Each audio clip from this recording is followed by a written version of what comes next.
Hello, my friends. Welcome back to the channel, and thank you so much for joining me in today's energy reading. I want you to please only take the messages that resonate with you. What does not resonate with you, please leave it behind. If nothing resonates with you, maybe this is just not your reading, okay? I want you to also allow yourself to open your heart to this message to see if you can gain any clarity or inspiration in any kind of way, okay? So with that being said, I have 3 cards that we already pulled. We're going to go ahead and get deeper into the reading, but let's go ahead and get started. So you have here 2 cards that are major arcanas. This is the Fool and the Judgment. The Fool is the beginning point, right? So this symbolizes the beginning of a journey in your life, the beginning of a phase in your life. The Fool wants you to embrace a flow state. The Fool is all about the experience of each phase of the journey. And it's all about transformation.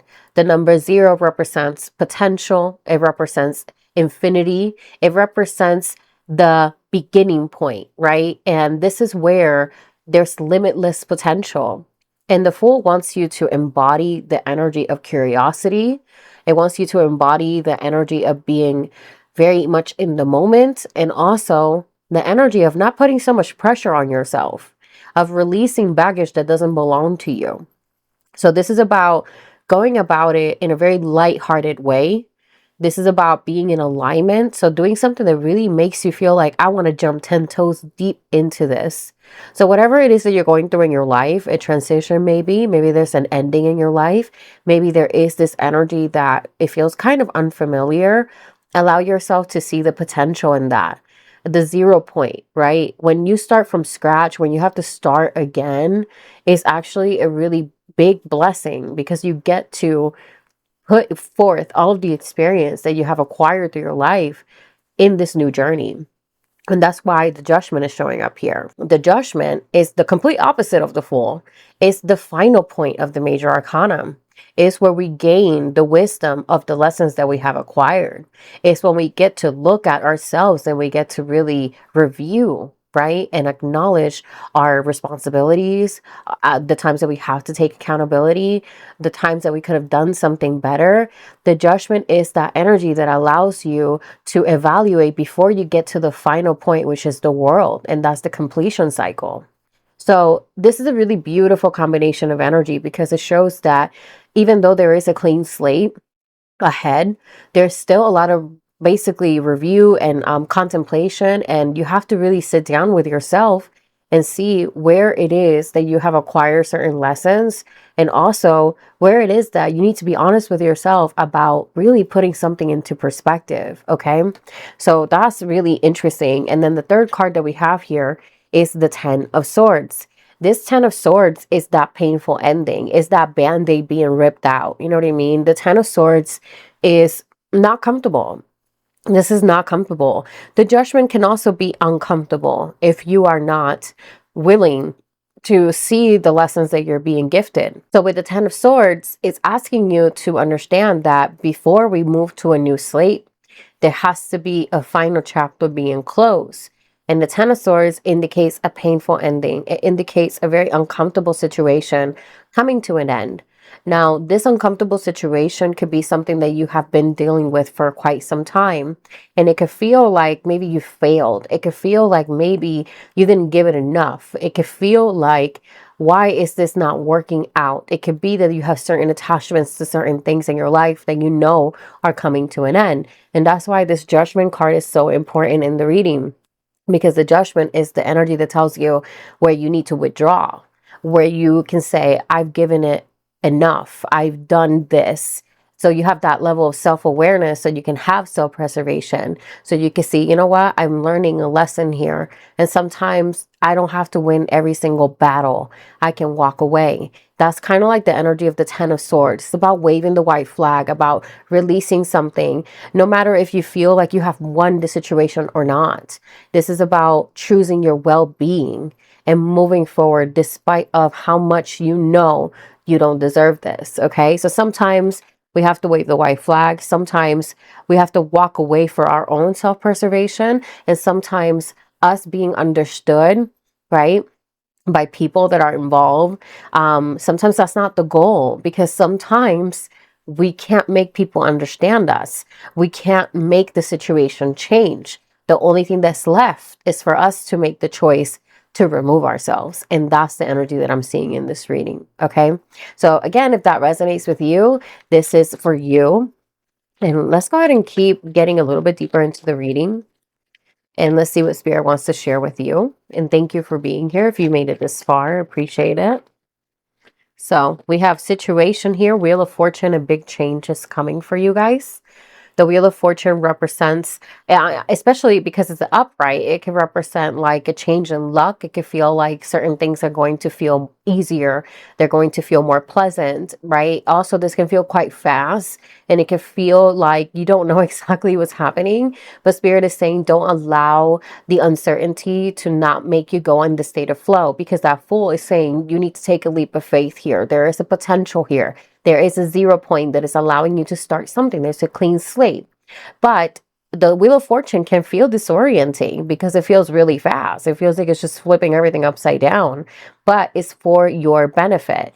So the way that you can work with this energy is to be in the state of flow, to be open to receiving new opportunities, to detach from the things that have not served you.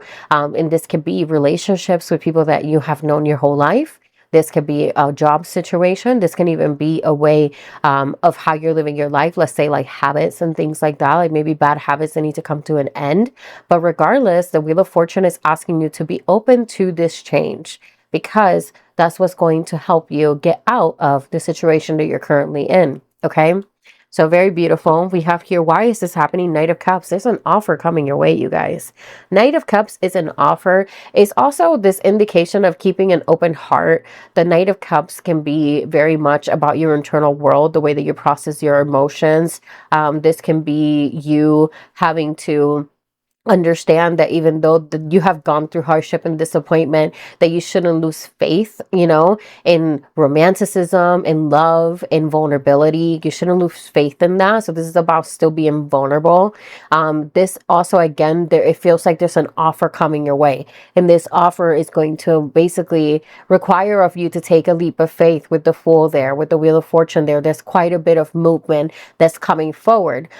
In this Knight of Cups, it really can represent that whatever is bringing change to your life is going to be in alignment with your heart space, with your healing process. And that's really positive for you.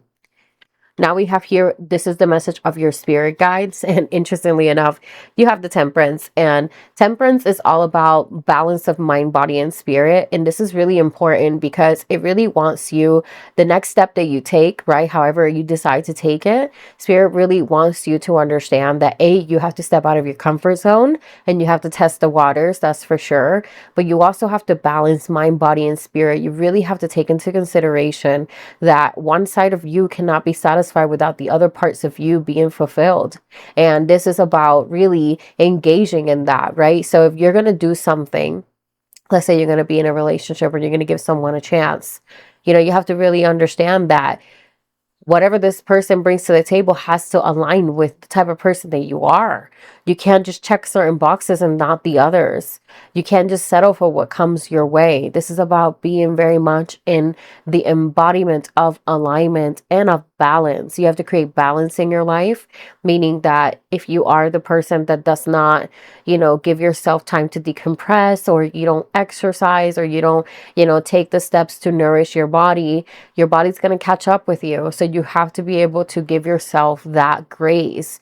This is about honoring yourself, self-preservation again, and also about self-embodiment and embodiment of the things that you want to bring into your life. And I would assume that would look like abundance, peace, prosperity, right? Happiness. So if you want that, you have to be able to give that to yourself. And that's where the Temperance comes into place, okay? So that's a really beautiful message from your guides. They're really asking you to take care of yourself, like very much. It's kind of like an emergency. Then you have here the outcome. Look at that. 10 of Pentacles. So if finances are, let's say, a worry right now, the Ten of Pentacles actually shows a really solid foundation. So I feel like you'll have resources even if you don't see them coming. This can also show support system. This can show community. It can feel like maybe you will be able to share your burdens with people that are close to you. It feels like you will be very supported, but I also see a sense of safety and security. And I really love that for you. The Ten of Pentacles is a very kind of like ordinary card. So this is where like you see people coming together to help out, right? And it feels like so ordinary, but in reality is super magical the way that it comes together. Ten of Pentacles too is a sense of accomplishment. Also another 10. So it could be that you're bringing forth like something really strong into your life that has required a lot of patience from your part, 100%, but is coming, is almost there. So it's like you have to again embody that energy of balance, of taking care of yourself, to be able to hold space for this, because if you don't hold space for that, then you won't be able to receive it. Okay, now let's get a little bit of clarifier with that Ten of Pentacles. Yeah, Six of Wands. There's success. There's recognition. There is victory. Six of Wands is also support. And for some of you guys, this might not be support from the living realm. This could be your spiritual tribe supporting you from the other side. So definitely, again, keep open that source energy. And what I mean by that is pray. Do the things that you do spiritually, right? So if it's prayer, prayer. If you need meditate, meditate. If you go outside and connect with earth, do that, right? Keep that open source of communication with the divine, because that also brings you an immense sense of support. Okay. So the person that resonates with this reading, right, there's going to be a leap of faith required of you, and is also going to really ask of you, have you learned certain lessons in the current situation that you're currently in? Okay. And it's really important for you to grasp that part, because if you don't, then you're not going to embrace the new changes and you can get stuck in old patterns. So allow yourself to hold yourself accountable. Hold yourself accountable. Why did you allow yourself to be in certain predicaments? You know what I mean? Even though we can't control the actions of others, we can always control the way that we react to it or that we attach to it. So having accountability doesn't mean that you're taking any less responsibility from people involved. That's for sure. Some people will still be, you know, the bad guy, the responsible person that did something to you. But taking accountability gives you your power back, and you get to control the narrative of your story. Okay. So with that being said, please let me know if this reading resonated with you. And if it did, drop me a comment down below. Like and subscribe if you do want to support my channel. I would truly appreciate you. And I'll see you guys on the next one.